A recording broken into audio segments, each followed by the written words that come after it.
Welcome to the South Texas Business Podcast, hosted by SoTx Board Chair Connie Gonzalez, recorded live before a studio audience at Brooks.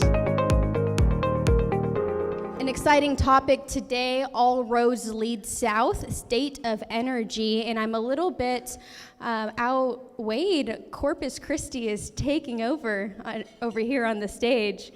And so I'm glad to be joined by Omar Garcia with Port of Corpus Christi, and of course, Mr. Rudy Garza, who has served as an amazing interim president and CEO for CPS Energy, and also has the pleasure of serving as the Brooks board member as well. One last joke, I think I'm going to be in comedy in my next career. We got really creative, 3 Gs, and we have the most unique Latino last names, Gonzalez, Garcia, and Garza. Doesn't get more creative than that. So we're going to kick off with a short presentation first with Omar Garcia with Port of Corpus Christi. If you don't know, we are also going to be re-airing this on the very first South Texas Business podcast, which will be airing in a couple of weeks. And so hello to our virtual viewers as well. Omar Garcia was appointed to the Port of Corpus Christi CEA, Chief External Affairs Officer. He was also the CEO of STEER. For those of you that don't know, it's the South Texas Energy and Economic Roundtable, which is an oil and gas association tasked with facilitating further investment in the Eagle Ford region while promoting the benefits to the region. Omar is a native of Kingsville, and of course, he is a highly skilled in developing public and economic policy. In 2010, he was also appointed to the Texas Economic Development Corporation by then Governor Rick Perry. Garcia has more than a decade of regional economic development experience, and as part of our rebranding of South Texas Business Partnership, we're very happy to have him here today and learn more about what's happening at the Port of Corpus Christi. Thank you, Madam Chair, and thank you to the South Texas Business Partnership for giving the Port of Corpus Christi the opportunity. So thank you to Al and the Board of Directors. It's a pleasure to be here.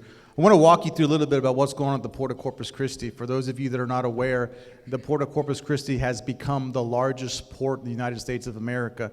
That little ditch to the south is now playing on an international stage and in a very important role in international business and international politics. So there's 18 seaports in Texas, and ports are very unique, and they're also very powerful. They have taxing authority. We have a police force. We have a fire department. We have over 280 employees right now at the Port of Corpus Christi, almost 50% growth from the last 5 years, and that's attributed to all the things that are going on in economic development in the region. But when you look at ports, they're each governed at the local level. So in Corpus, we have 7 commissioners. In some cities, there's 5, and some there's 3. The only 2 that have 7 are Houston. Some of these commissioners in some cities are appointed, and sometimes they're elected. So ours are appointed. And ports make money from their dockage fees, how long a ship is docked, wharfage, what's crossing the docks, and also land leases, which makes up a large chunk of the revenues for ports. So this just gives you a little map of the Port of Corpus Christi, where we're located. We have 2 channels. We have our inner harbor, which is on the far right side. The top right shows you kind of from the Gulf of Mexico, a little aerial overview. And then the middle picture at the bottom is our La Quinta channel, where most of the growth is happening right now. The Exxon GCGV project, Cheniere, Steel Dynamics are all in that region in La Quinta. So this is a slide we like to show, and I'm going to spend a little time on this. These numbers would not have been possible 5-6 years ago. What changed everything for the region, and in particular for the Port of Corpus Christi, was a little policy change in December of 2015. During the Obama administration, the ban was lifted to export crude, and overnight that changed things for the Port of Corpus. When hydraulic fracturing came on, the Eagle Ford Shale came online in the Permian Basin, the port was starting to talk about what improvements needed to be made, how can we be ready for it. Nobody thought that with that one policy change, things would change so fast. That bill was passed, I want to say December 16th. By December 30th, the first crude was leaving the Port of Corpus Christi from the Eagle Ford Shale, from ConocoPhillips. And since then, we have been on a trajectory of growth that we've never seen. So we've gone from a sleepy little port to now the largest port in revenue and the number 1 in waterborne tonnage, number 3 in total. These are numbers that we're very proud of and something we want to continue for years to come, because this brings prosperity to the region and it brings connectivity to San Antonio. There's a partnership that we want to continue with San Antonio, and through this new chamber that Al has envisioned and has in place, there's a lot of opportunity for us. When we talk about growth and economic development, the port and its partners, the oil and gas industries, are responsible for almost 98,000 jobs. That's more than a third of the jobs in the region. And by region, I mean the 2-county area, Nueces County and San Patricio County. The economic benefit to the state is $40 billion, and for Corpus Christi, it's $6 billion. And by the way, this is our 100-year of formation, so we are celebrating our centennial celebration this year. So it's a very special time for the Port of Corpus. In prepping for this presentation, Connie kind of wanted to arm wrestle for, when I told her that the Port of Corpus Christi was the economic engine of South Texas, and she kind of wanted to debate that point. I said, well, if you can top $55 billion, we can have a discussion. But these are numbers that we have never seen in the region. My first job out of college in the early 2000s was economic development. My good friend to my right is from Corpus Christi, born and raised. And we talk about all the time about the growth and what it means to that region. We are finally seeing the growth that San Antonio, Houston, the Rio Grande Valley, Austin has experienced for the last 2 decades. And all of it is because of the oil and gas industry and hydraulic fracturing. And then the third recipe was the export ban being lifted. If that export ban had not been lifted, this number wouldn't be that high. But our ingredients for success are, we're a large coastal community. We have large swaths of land, we have cheap and abundant natural gas, and we have a skilled workforce. Those 4 things really continue to put Corpus Christi and the region in the forefront, and there's more on the way. The pipeline is full, and we expect to add more logos to this in the coming months. One of the things in our biggest project, and I won't talk about this too long, but this is a project to deepen and widen our ship channel. Our current depth of the channel is 47 feet. And in order to load more product and bring bigger ships, you need a deeper channel. This project started in 1990. Think about where you were in 1990. And it took us to up until 2019 to finally get dredgers in the water. Over 30 years to get this project. If any one of you have worked with the Army Corps of Engineers, you can understand what we went through. This project was authorized by 3 presidents.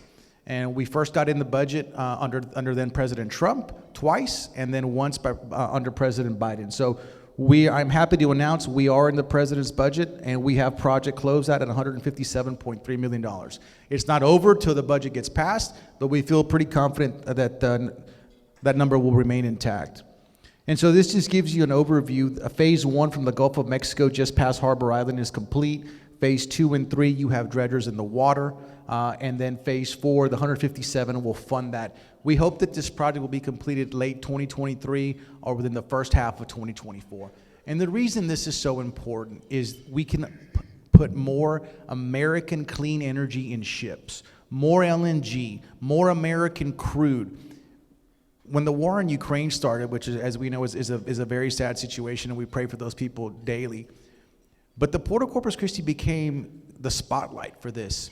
And the reason is because we needed this funding in Project Closeout to deepen and widen the channel and send more American clean energy to our allies in Europe.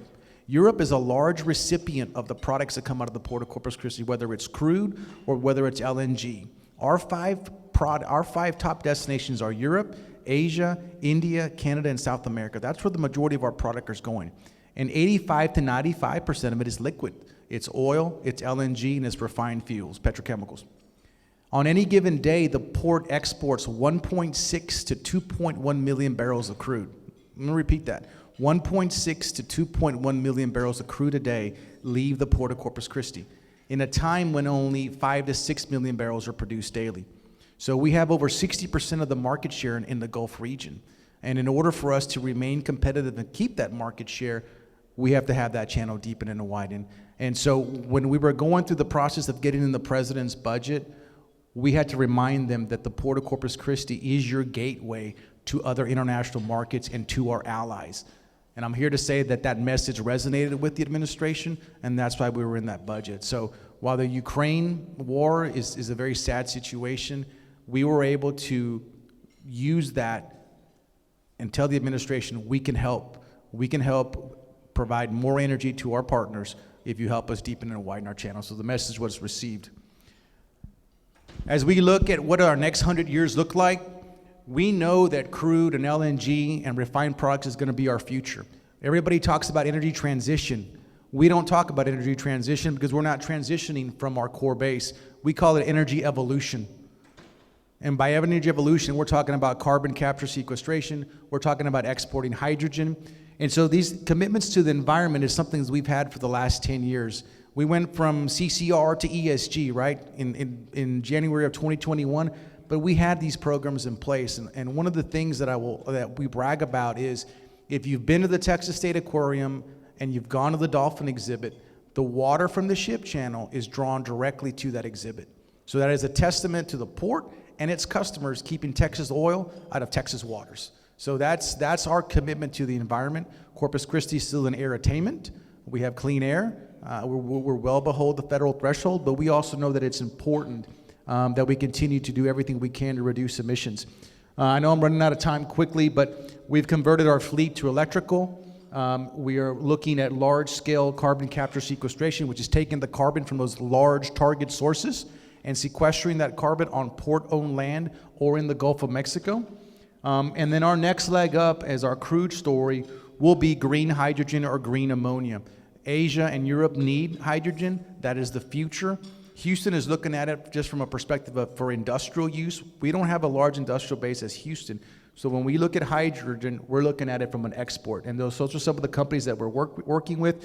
And you'll recognize Howard Energy, San Antonio-based company. We're working with them on sequestering carbon and also other products related to the energy evolution space. This last slide. As our revenues continue to grow, by law, we are allowed to give back to the community. So as our revenues grow, our port commissions allows us to give more. So in 2021, we gave $4.1 million to nonprofits. This year, we're scheduled to give $5.1 million. So we're very proud of that. And again, I thank you for listening. I thank you for giving me the opportunity to tell you a little bit about the Port of Corpus Christi. And if any of you have any desire to take a tour of the port, my email is ogarcia@pocca.com. We'd love to give you a tour. Thank you.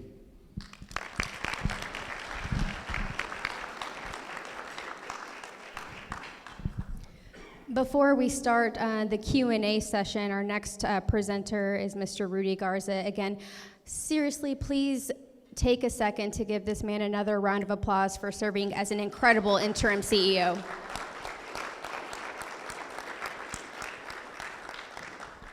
Rudy has served 25 years in the electric and natural gas utility industry and has served both the public and private sectors over the course of his incredible career. He is the first Hispanic leader to hold the position. Another round of applause.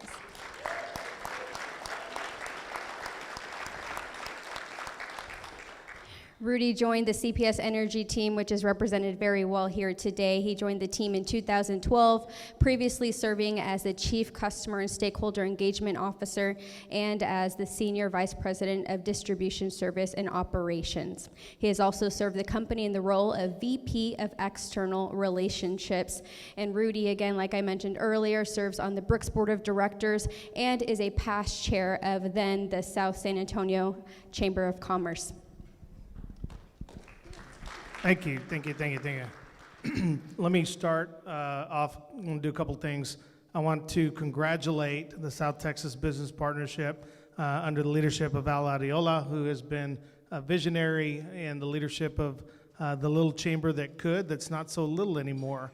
Robbie, of course, your leadership, and of course, rebranding would happen under the direction of a very strong leader in our community, the Women of the Year in the world, Connie Gonzalez. I'm very proud of Connie for the work that she does down here. I do want to take a moment to recognize my team. I want to recognize my vice chair, Ms. Janie Gonzalez. Janie, if you don't know Janie, let me suggest that you get to know Janie because she's going to be chair next year. of CPS Energy for the next couple of years, and I would not be sitting in this seat with the opportunity that I have to lead this incredible organization if it wasn't for Janie Gonzalez. So how about a round of applause for Janie? So today I'm gonna flip through a few slides here that really kind of give you a sense of where we're going as an organization. Just by the numbers, CPS Energy is a just beast of an organization in terms of the responsibility that we have in San Antonio. You know, we've got $13 billion in assets. We bring in $3 billion a year in revenue. We've got 3,000 employees, and we're 400 employees short in what is the third largest, hottest real estate market in the country is right here in San Antonio. We're growing in every direction, and with that growth comes a responsibility to figure out not only how are we going to make the transitions today that our community expects out of us, but how are we going to plan for tomorrow. And I'm going to spend a little bit of time today talking about that, but I'll start by reiterating things that I tell my team inside CPS Energy's walls today. You know, CPS Energy is not the utility we were yesterday. It's not the utility company we are today, and certainly not what the expectation of what CPS Energy needs to be for the future. So we are very much a utility in transition, and our importance to the community, just when you think about the amount of money that we send back to the city. We send $360 million a year back to the city of San Antonio. That keeps your tax rates low. There hasn't been a tax increase. I know valuations are going through the roof, but there hadn't been a tax increase in San Antonio for 30 years. And the reason there hasn't been a tax increase in San Antonio for 30 years is because of the work that CPS Energy does in a growing community. So very, very important to what San Antonio is trying to be. When you look at what we think about where we are today and where we're going in the future, I want to start with a community conversation that's going on right now related to our generation portfolio.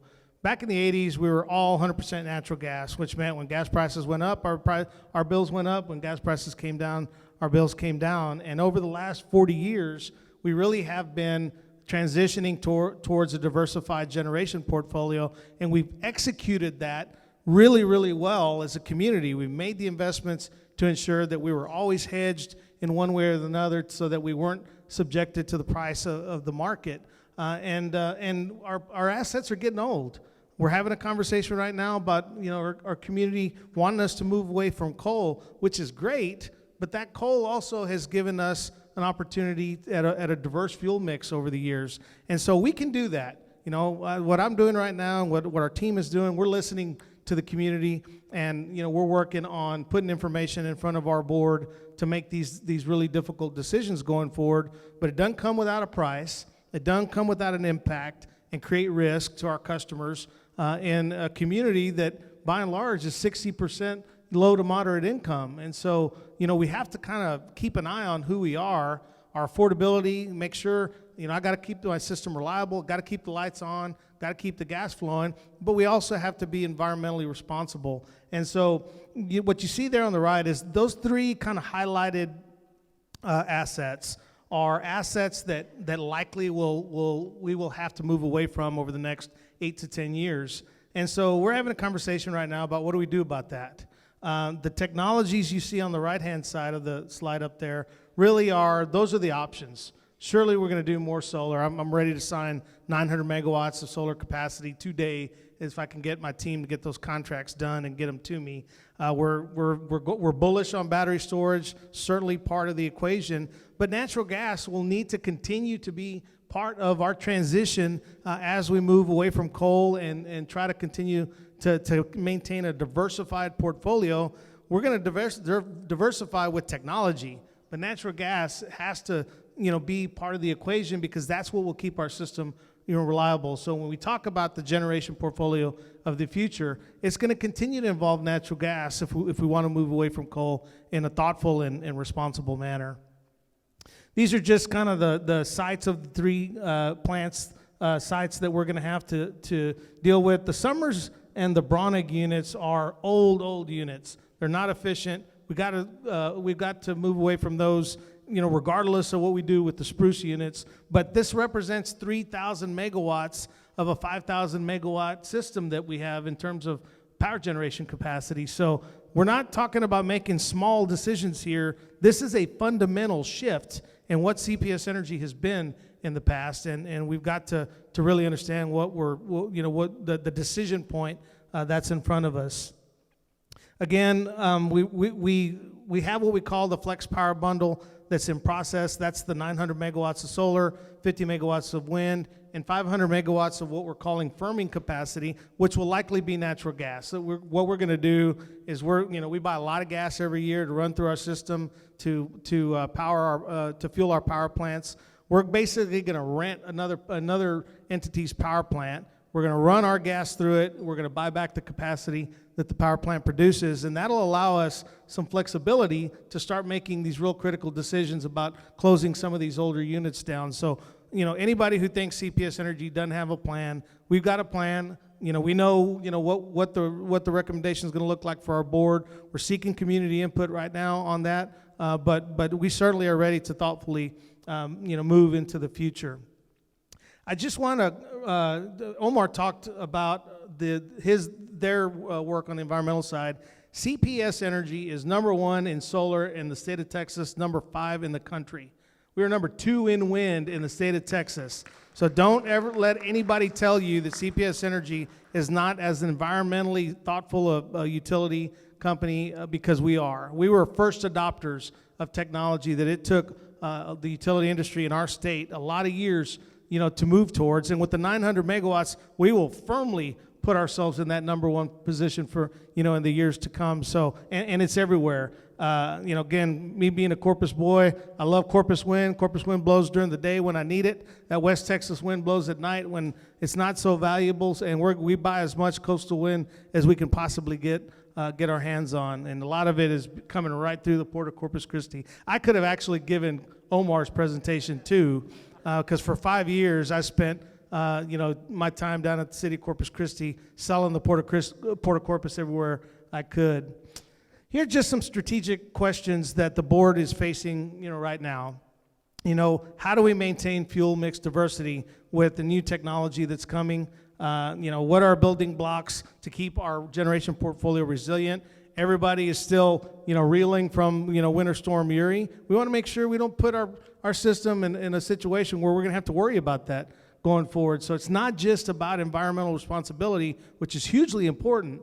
I got to keep the lights on, #1. That is my first job, regardless of what the technology is to maintain a reliable system. And I got to do that in a way that won't break the bank, for customers right now who are facing high costs in every aspect of their lives. How much extra power do we need? Over the years, CPS Energy's had a lot of excess capacity that we sell back on the market, which means less money that our customers have to pay to run our system. And so we're going to have some extra when the wind's not blowing and the sun's not shining. And so we got to make that decision on what that portfolio looks like and how much of it should be local. If environmental, responsibility is really going to drive some of these decisions, we don't have to generate the power here in San Antonio. We can buy power from South Texas. We can buy power from, produced around the port of Corpus Christi. We can buy power, between us and Houston. And so geographic diversity, I think, also has to factor in to the mix of what we do as we move ahead.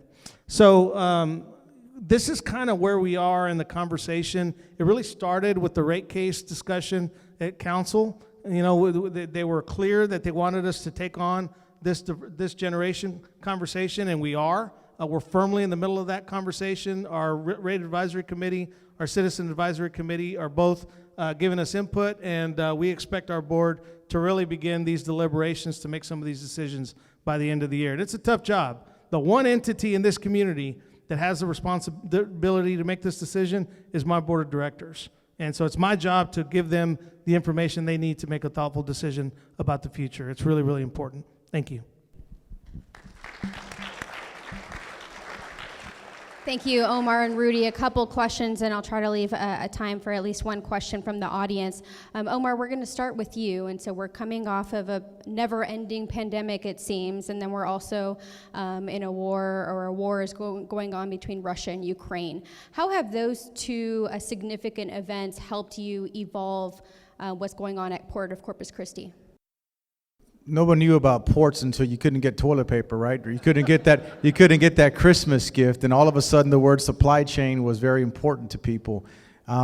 Ports and airports have been in the forefront since the pandemic because of the lack of investment over the years to upgrade the infrastructure. And so through the pandemic, honestly, the Port of Corpus, things never slowed down. In 2020, we had a record year. In 2021, we had a record year. But we were able to make some significant upgrades in partnership with our customers for future growth. But it also allowed us to really focus on policy and make sure that ports, not only in Corpus, but throughout the state, got their fair share of money from the federal government. In terms of the war in Ukraine, while that is a very sad situation, it has again put not only ports, but fossil fuels and energy in the limelight again, and how it's important that America continues to produce that clean energy and that it can stay not only domestically, but also be exported to our allies. And I think that is really an important thing to remember, is that we have a role to play in the international market, and especially Texas with the amount of crude coming out of this state, and how it helps our allies and how it helps people in Europe and all over the world enjoy the same daily things we take for granted, like turning on the light switch or putting gas in your car. Thank you. And Rudy, same thing, pandemic, the war is going on, but you also had a bonus, I'll call, a bonus that you didn't want with the freeze in February of 2021. And so talk about some key takeaways and some transitions that you all had to make because of that freeze. Sure. Great question, Connie. I'll start off by saying that that was a system-wide event. In fact, that was a central U.S. Phenomena that impacted not just Texas, but Oklahoma, Kansas, the Dakotas, all the way over to New York, New Jersey. We're all in the same situation we were in. Everybody was out of power because that event was just so catastrophic in terms of not just how cold it got, but how long that cold stayed. Is just something that we don't experience on a regular basis. So certainly there were systematic just issues that the legislature is still dealing with that we're going to continue to learn from as we go forward from here. What we learned about CPS Energy's role in how we performed during that event, we've automatically, as a result of a lot of community dialogue, a lot of really tough days at CPS Energy that thankfully we're moving beyond and away from, but we got to communicate better with our customers and our community, number one. That's the biggest issue that I have heard, that I think we've really, everybody getting text messages, emails, phone calls from CPS Energy, lets you leave HEB and get home before that rain comes, doesn't it? I've gotten a lot of feedback from folks saying, hey, thanks for letting us know that we've got weather, to watch out for. The work that we do to weatherize our plants has really gotten better, not only from a regulatory compliance standpoint. We're required to do things now that we didn't do before, but even when we do them, how many plants we take offline at the same time. When we take those plants offline, we've really looked at the whole gamut of our operation and really changed the way we prepare our power plants for cold weather and of course in the summer heat. And then the third aspect of it is the load shed system that absolutely didn't work the way it should have. It was never programmed anywhere. And again, nobody did it better or worse than us. Every utility company that was impacted by the outages was in the exact same position that we were in. Nobody was able to rotate load the way it was supposed to, because nobody had ever planned for almost 20%, 25% of our generation went offline when we needed it the most. Not just in San Antonio, we actually did better than that. About 86% of our generation was available during that time, but the state of Texas lost 20,000 megawatts of power generation. And so if we ever find ourselves in a similar situation where we're short on supply and load is high, the way that we turn folks off and on to manage what we do have available is different. Now we can manage to up to 25,000 megawatts of load shed, which we didn't have the capacity to do before. So all the things that did not go right, we have taken and really been self-critical about and learned from, and we're ready to do better, if and when that happens again. I hope that I will be long retired if we ever see a storm like that again. And Rudy, kudos again to your staff. You also do the competition during the summer months. I really do enjoy getting those emails on where I stand on how much electricity I'm saving, and I try really hard to stay in the top 10. So thank you all for making it a fun competition.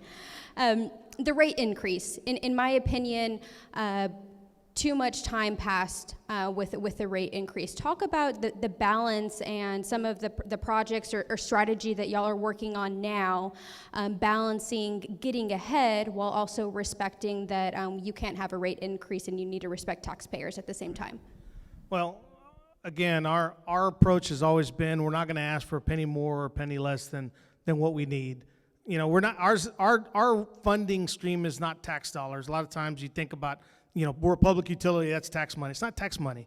It's utility revenue, and you can use less and pay less, or you can use more and pay more, but you pay us just like you pay other products and services to provide a service to you that impacts your quality of life. So for us, our goal is we have to have the right amount of resources to provide safe, reliable, affordable, power. And, as you know, it'd been 8 years since the last rate increase. Anything in your household not cost more today than it did 8 years ago. I mean, that's a long time to go to adjust your cost of providing the service that you need. So for us, we're always going to be a utility company that challenges ourselves to operate as efficiently and as cost conscious as we possibly can. But poles are going to cost more, wires are going to cost more, meters are going to cost more. The whole cost of doing business is our labor. We moved our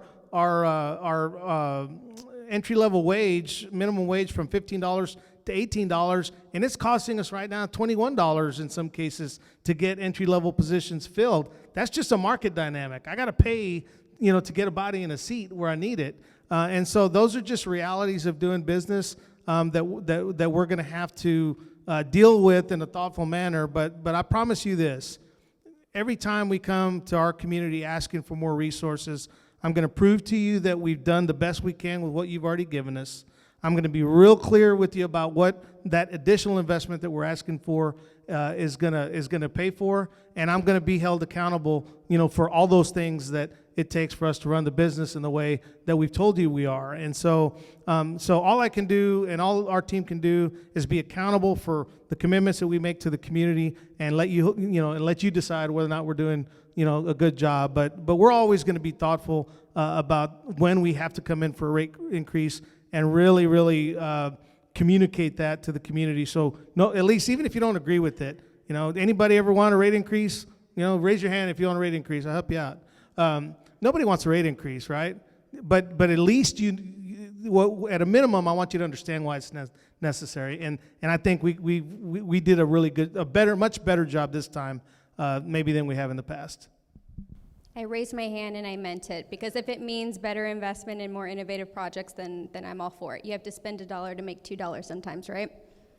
Omar, and last question for you. So our theme this year is All Roads Lead South. And so a part of, again, this rebranding is looking at San Antonio and Bexar County and even further south. In your opinion, what is the next focus area? What should be the next focus area between San Antonio and Corpus? I think Interstate 37 connects us, and it has connected us for years. And for several years, we had quarterly meetings with the economic development folks, with Bexar County, the city of San Antonio. I think the first step is to rehash and restart those conversations, restart those meetings. I think the Port of Corpus Christi is in the pole position to do that, and that's something I want to work with Al and the rest of the leadership in San Antonio. Certainly having CPS at the table would be key as well too, because the growth is going to continue. And if you look at our customer base, two of our largest customers are headquartered in San Antonio: New Star and Howard Energy, and the third being Valero. So there's a lot of synergy here, and there's a lot of ties that San Antonio has to Corpus. And from an economic development perspective, from a tourism perspective, companies that are locating in San Antonio that may need access to the port, we can provide that. I think San Antonio needs to look at Corpus Christi as an ally, as a partner, and not a competitor. If you can have an Austin San Antonio corridor, why not have a San Antonio Corpus Christi corridor? And so I think we can get there, and I think the key will be this organization with your leadership and Al's leadership. I think we can get there in short order. Thank you. I'll open it up to the audience. Do we have any questions from the audience? Yes, ma'am. Hold that up. So this question's for Rudy. One of your slides reflected you have 3 aging power plants. Two of them were natural gas and coal, and one of them was coal. When we had the storm in February 2021, and we did have a state issue, CPS's power was tied greatly to solar and wind, which did not perform as they should have because of the weather. The wind turbines, their motors froze, and the solar was covered with snow.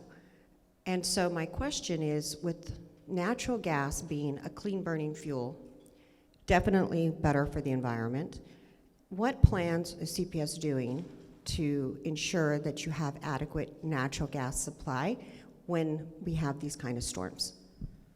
Great question, and there's a lot to unpack there. I think during the January, February months, ERCOT really doesn't plan on a lot of wind or natural gas because of the cold weather. So, I think the governor got a little ahead of himself in criticizing renewables, because during that time we're looking to other resources to replace what we know is not going to be there. So, if you plan for it and it's not there, that's one thing. But if you know it's not going to be there, you don't plan to it, then it's okay. So I don't want to necessarily come across as giving solar or wind a black eye. When it's there, we want as much of it as we can get, and when it's not there, it's not there. Every technology had problems during the Uri. Coal, one of our coal plants went down for a bit, and to get it back up, and it was purely kind of instrumentation that was exposed to the cold. We had natural gas supply challenges. I think there's still a lot of work to do on the regulatory side. The Railroad Commission is going to have to step up and hold the gas suppliers accountable for delivering reliable fuel when we need it, because it's a reliability issue that affects customers at the end of the day. So the same responsibility we have to provide reliable service, our fuel suppliers should have a similar responsibility on their end. And natural gas supply, I will tell you, natural gas supply was a challenge for us this winter. Now, we kept our plants running, but in some cases we had to back our plants off because we just couldn't get enough supply, especially that second cold snap. So we have some work to do on the natural gas supply, but it is abundant in Texas. The oil and gas industry is strong in Texas, and I believe it's going to continue to play a role in the power generation portfolio going forward. Whether we commit to more gas or not is part of our portfolio. When our renewables aren't there, the power you're going to get on the open market at whatever the price might be is going to be natural gas. That is just a fact. So I would rather thoughtfully make investments that are right for San Antonio, knowing that, we're going to get natural gas on the market, so I can control that price, I can contract for the fuel that we need to run it. And so it's just a balance at the end of the day. But all technologies bring their own challenges, with them, and we try to be as thoughtful as we can. And that's why diversity is so important, right? So if you don't have gas supply, then we've got nuclear. Nuclear is great for San Antonio. I wish we could get more of it, but most of the executives who proposed that, 5-10 years ago, are no longer at CPS Energy. So I don't know that we would do more large-scale nuclear, but certainly I'm bullish on smaller modular nuclear. We're actually working with the military on some projects in that space right now. Thank you, Rudy and Omar. We appreciate your leadership, and we appreciate your vision in making sure that we're not just maintaining, but we're evolving like we need to. So thank you so much to our speakers. Thank you for tuning in to the South Texas Business Podcast, brought to you by the South Texas Business Partnership.